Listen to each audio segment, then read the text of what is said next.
Hi, I'm Sherry McGill, and you're watching Lessons Learned.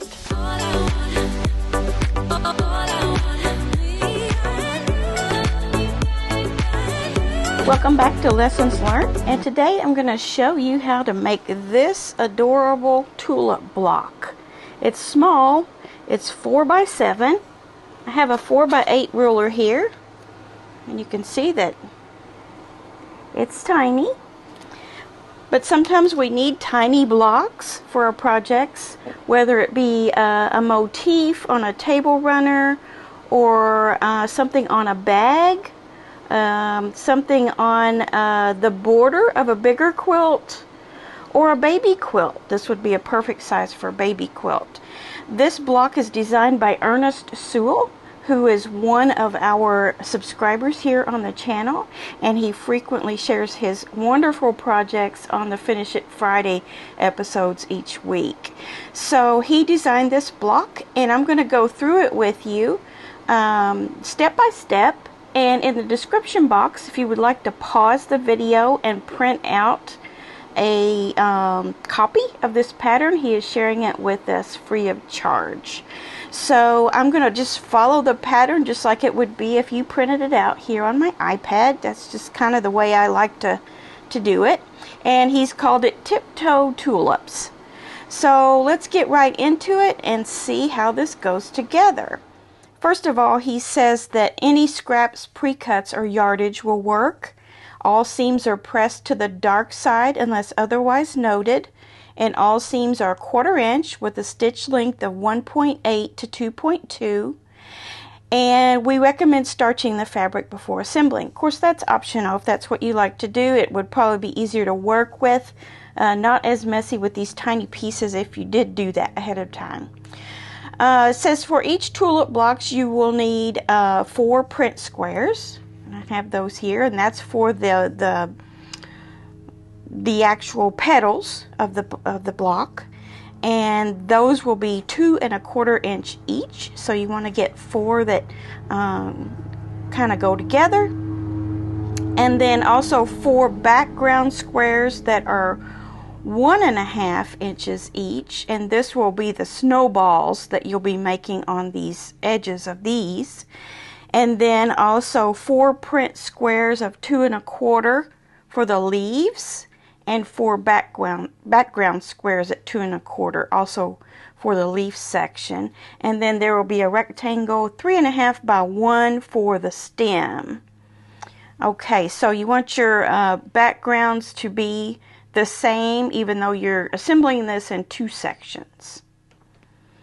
Okay, first we're going to make the petals, and he says to draw a line on the back of fabric B. So you would refer back to fabric B, and that is your smaller 1 1/2 inch background squares that you're going to use on your flower top there.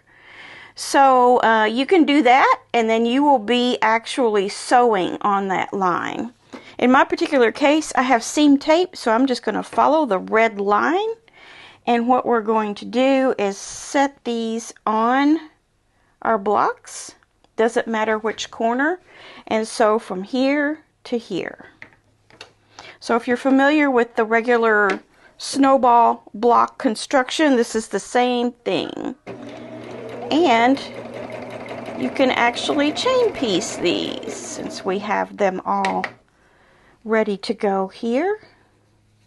It's the nice thing about having all your materials cut out before you start sewing. You can do a little chain piecing. Whoops, that's not the right way, Sherry. Chain piecing doesn't work very well if you don't chain them the right way. Let me get my thread out of there because I cut it really short.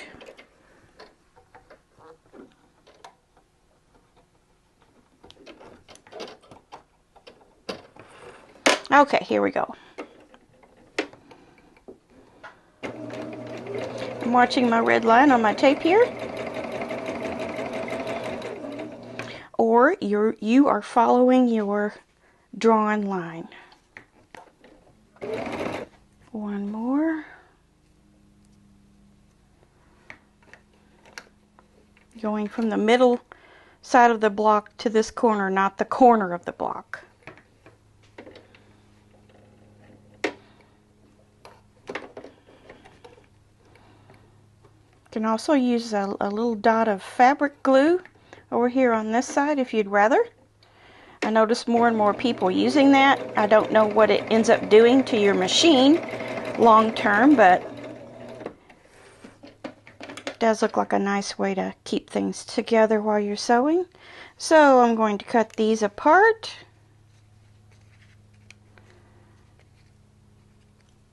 I'm going to unsew these few little stitches where I started off in the wrong direction.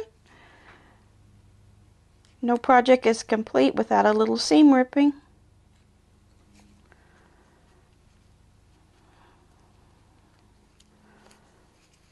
Okay, there.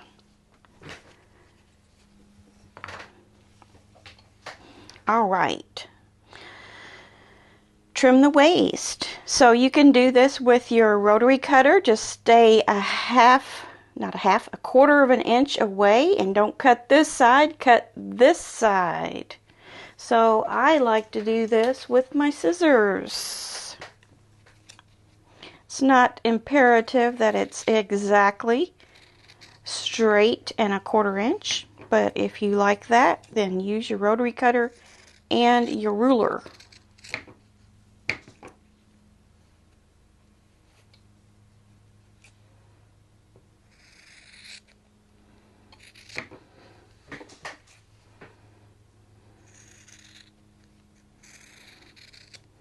Okay, get rid of our waist here.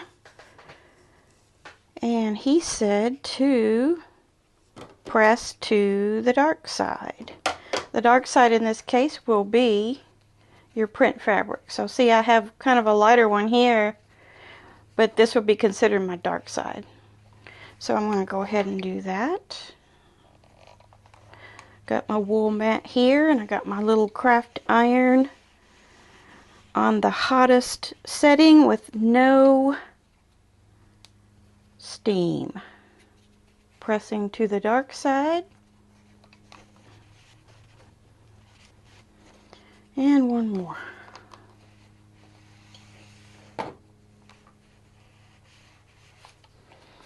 Okay. So we've trimmed our waist and we have ironed out our points there.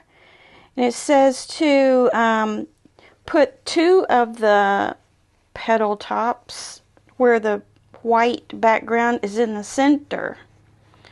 So you just kind of have to manipulate around until you get it looking the way you want it to look.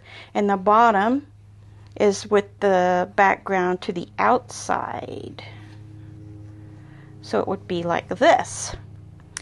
So he says, note, repress one of the two top petals toward the background, your choice based on your intended layout. Yellow and red blue in the pick. This will allow the seams to nest. All other blocks are away from the background.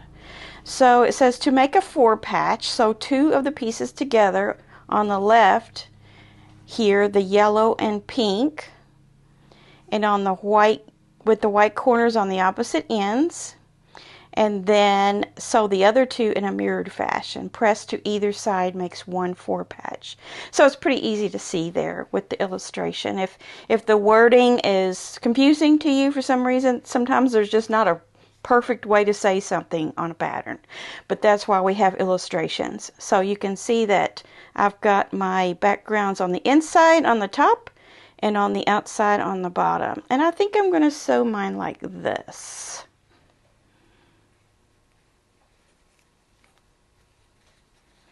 Just get those all lined up, and you want to make sure that your points are going to line up good. And all you're going to do is sew a 1/4 inch seam. And I can just take this one and sew its middle together. 1/4 inch seam. Okay.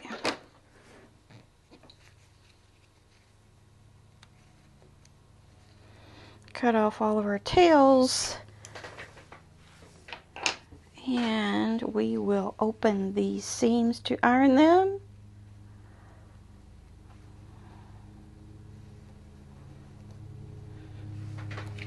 This is what I prefer, to open the seams to kind of get rid of some of that bulk. You can certainly open your seams, all of your seams on a project, even though the pattern calls for you to do it to one side or the other. Sometimes it really matters, and most of the time it doesn't if you want to open them all up. So now all we have to do is sew this middle together. And like he was saying, if you had one set of seams this way, you'd want your other set to go this way and they would nest. In my case, I'm just going to line them perfectly straight up here. You can pin that if you want. I'm Evel Knievel and I just go for it. Just kind of make sure you still got them lined up before you take off too fast.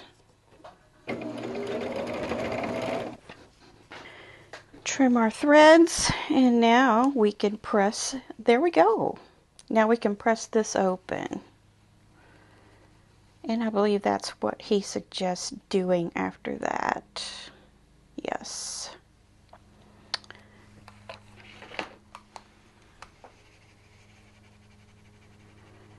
Okay, so we have our flower head done now. Now we're going to make our leaves. So same thing, you take these bigger background squares, draw a line from one end to the other. And as he shows here, he has them laid out to where the lines go this way on all of them. It says with right sides together, sew fabric D onto fabric C.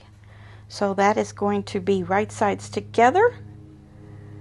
And I didn't draw the line because I'm going to use my seam tape. Following my red line here. Hopefully you can see that on my seam tape.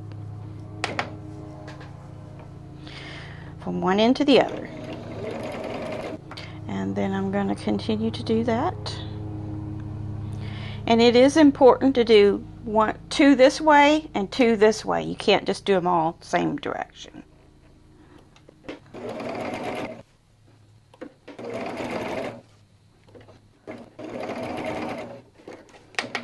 Okay. Trimming off my threads. The next step says to trim waist from seam.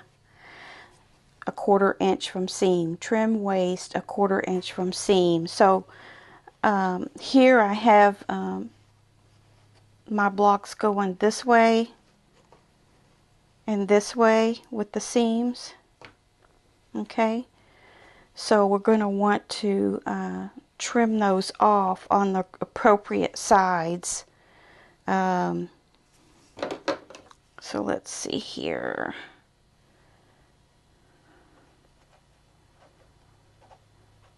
Don't want to mess this up because I have messed it up before. So if you have a doubt, just open them up. See, those shouldn't go that way. It should go this way, would be one. This is really easy to mess up, so it's a good thing to do this auditioning here before you start cutting them. Okay, so that one needs to go this way and that way. Okay, so what you're gonna, oops, sorry about that. What you're gonna want to do is cut away this. What is under this white is what you want to cut away on all 4 of them. And there again, I'm just going to use my scissors. Okay, so we'll set these aside. Okay, so let's get these back in line here again so we don't turn them the wrong way when we press. Like that. That's how we want to press them. So, let's see here. See if we're following the directions correctly. We don't want to press yet. We want to trim them to the exact measurement. I have what's called a clearly perfect slotted trimmer, and they're going to be trimmed down to the 2-inch. So I'm going to put my dotted line on this dotted line, which is my seam line that I just did, and anything outside of this ruler I'm going to trim off. Okay, my camera is not pointed toward the cutting board, but I'll show you here in just a second. This is what I cut off. That right there. So that ruler gives me a perfect 2-inch square. And all I have to do is press these toward the dark side and then cut off any excess of the dog ear that didn't get cut off. Now if you happen to have this particular ruler, you can cut your dog ears off while, let me see if I can show you that.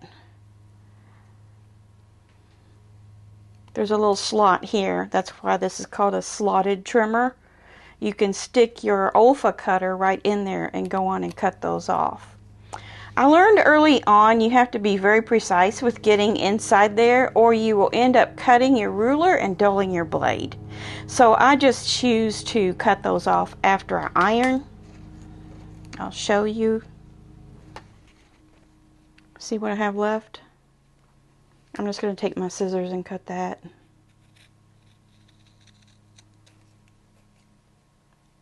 It's just as efficient as using the slot.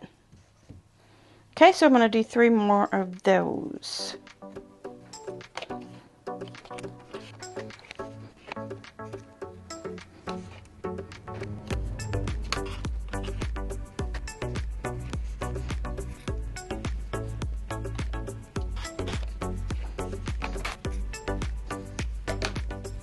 Okay, so there are our leaves, but we're missing the stem.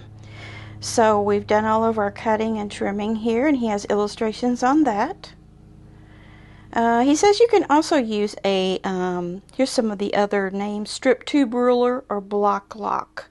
And then he mentions the clearly perfect slotted trimmer that I used.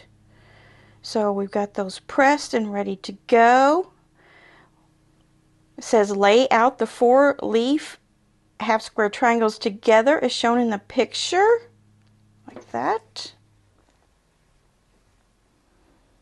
Sew the 2 on the left together in the middle and do the same with the right, making 2 sets of 2 and press to either side. So I'm going to do that.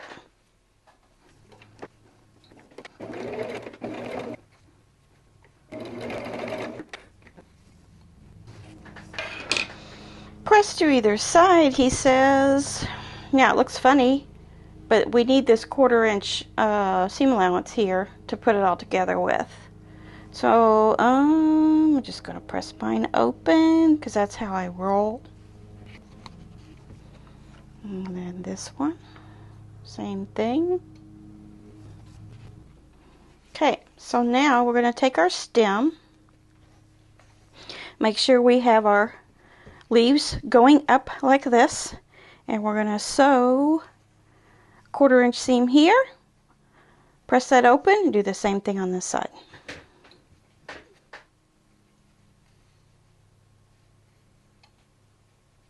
On these smaller blocks, you really just have to kind of maneuver those small pieces and take your time, because if you get one of them crooked, it's really going to show on a tiny piece like this. In this case, I am going to press the seams, both of them, to the center. I think I'll go ahead and do that on this.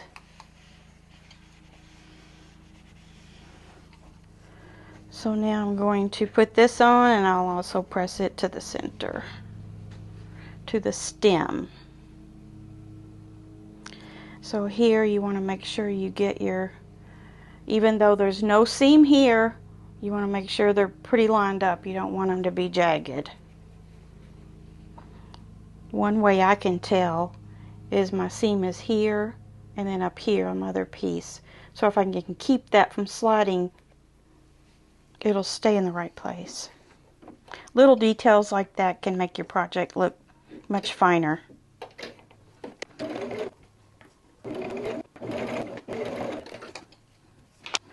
Alright, there's our little stem.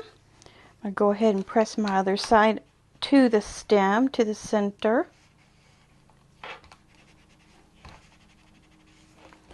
There's some little threads in here I want to get loose. When you're piecing like this and you've got threads that are of different colors, and then of course you're going to have probably a light background fabric, they will show through. So I don't know if you can see that, but you want to get those out of there, clipped away before you close up your project. That is basting and putting the backing on the project, because once it's inside there you can't do anything about it. Okay, press the seam open, trim any scant or straight edges, and final block is 7 by 4. I skipped a step. It says to put these together, and press the seam open. So we're gonna want to try to get, even though there's no seam line here, we're going to try to get my open seam line on the flower head right in the center of that. Yeah, that's more important than the edge maybe being a little long. If it's short, if the edge is short, then you may have to compromise and split the difference. And it may be a little off center, but that is the nature of our craft. Getting so close to being done already. And I was going super slow, so once you get the habit of how these go together and you don't have to read the directions anymore, they'll go really fast. You could actually do them in an assembly line fashion. Do all your flower heads first, then do all your leaf pairs together, and then put those two stacks together. So, yeah. Okay, so mine is finished. I would probably take this over to my other ironing board that's not wool and starch and press with steam. And then I would go and trim that down. So you can see on my first one that's what I did. This is a fully finished block ready to go into a project. So if you have any questions about the directions that you find in the description box there, feel free to send me a comment or an email and I will help you out with it. But for now, we have us two nice little, let's see what they're called again. Does anyone remember? Tiptoe Tulips by Ernest Sewell. Okay, I hope you make this pattern, and we'll see you soon.